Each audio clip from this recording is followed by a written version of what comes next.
ঝুড়ির মধ্যে নাও, রাখো রাখো, এই যে এই জায়গায় রাখো, নিয়ে আসো। বিসমিল্লাহ। প্রথম চিচিঙ্গা গাছের ফাতিহা নেও, ধরো গাছ থেকে নিয়ে উঠতে গেছে বাবা। ফাতিহা এনে ধরো।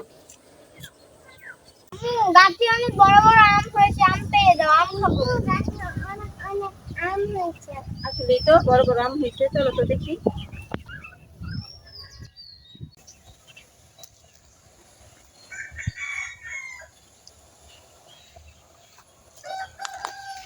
মাশাআল্লাহ, আম এই গাছ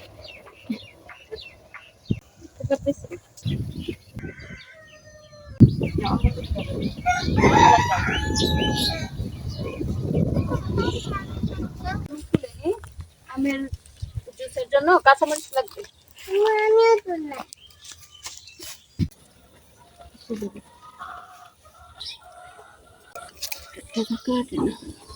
বেশিক্ষণ বড়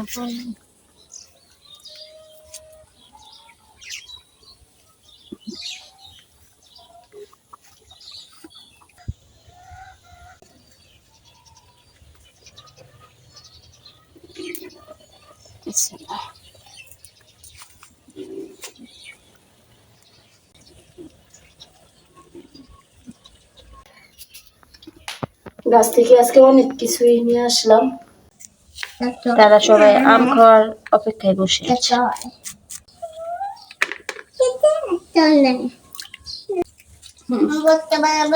বড়টা বানাবো, ঠিক আছে।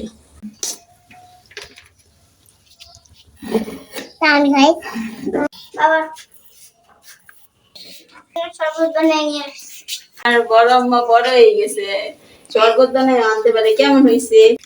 ব্যাপক মজা গো। বড় আম্মা বানাইছে যে এই জন্য মজা বেশি। শরবত, কাঁচা আমের শরবত। বিসমিল্লাহ। আস্তে আমি দিচ্ছি। হ্যাঁ হ্যাঁ, কেমন হয়েছে ওইটা বলেন। সেরকম মজা। বিসমিল্লাহ, মুখে দেখি কেমন হয়েছে। আসলে অনেক মজা আর কি। সিজনে যদি কাঁচা আমের জুস না খাওয়া হয় তাহলে পুরাই মিস। এটার মধ্যে দিয়েছি হচ্ছে আম, দিয়েছি বিট লবণ, যেটা আমরা নর্মাল খাই ওই লবণ দিয়েছি, তারপরে একটা কাঁচামরিচ দিয়েছি জালটা যার যার পছন্দ অনুযায়ী, পুদিনা পাতা দিয়েছি, ধনিয়া পাতা ছিল না দিতে পারিনি, তারপরে ঠান্ডা পানি দিয়েছি, চাইলে কেউ বরফ পরে দিলেও চলে, চিনি দিয়েছি, দিয়ে তারপরে ব্লেন্ড করে কলিজা ঠান্ডা করা। এটা কি? কলিজা ঠান্ডা করা আমের শরবত। ফাতিহা, এটা কি? আমের শরবত। এই তো রান্নার কাজে চলে আসলাম।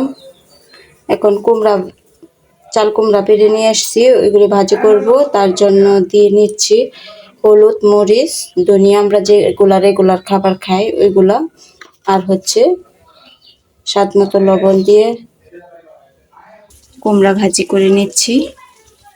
আর মাছের তরকারিটা রান্না করব হচ্ছে আজকে ডাঁটা দিয়ে। আর এখানে করে তরকারি রান্না করব, ওই আন্দাজে মশলা দিয়ে নিলাম, হলুদ, মরিচ, ধনিয়া আর হচ্ছে লবণ। পেঁয়াজ দিয়ে নিলাম, পেঁয়াজগুলো ভেজে নেব। পেঁয়াজটা ভাজা হয়ে গেছে, লাল লাল করে ভেজে নিয়েছি। এখন কিছু পরিমাণ তুলে রাখবো। এটার মধ্যে দিয়ে দেবো কাঁচামরিচ কুচি, দিয়ে দিব মশলা মাখিয়ে রাখা মাছগুলি। তো মশলা ভালো করে হালকা আঁচে ভেজে নেব। তো ভাজা হয়ে গেছে, এখন সামান্য পরিমাণ পানি দিয়ে ভালোভাবে কষিয়ে নেব। তো জলের পানির বলক এসে গেছে, এখন দিয়ে দেব হচ্ছে আগে থেকে কষিয়ে রাখা মাছগুলো।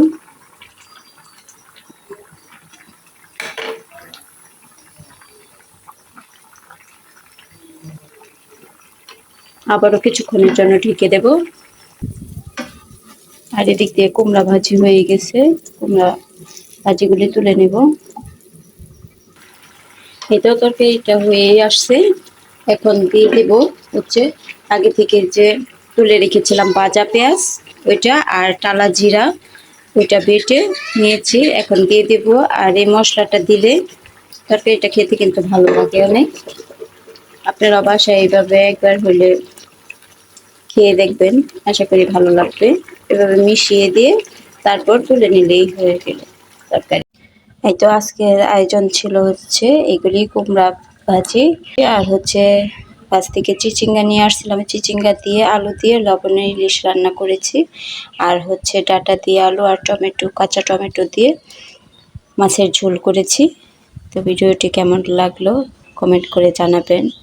আর এরকম সহজ সরল সাদামাটা রান্না যদি আপনাদের কাছে ভালো লেগে থাকে তাহলে চ্যানেলটি সাবস্ক্রাইব করে পাশে থাকবেন, পাশে থাকা বেল আইকনটি অন করে দেবেন, যাতে এরকম ভিডিও নিয়ে আবার আপনাদের মধ্যে হাজির হতে পারি। সেই পর্যন্ত ভালো থাকবেন, সুস্থ থাকবেন। আল্লাহ হাফিজ।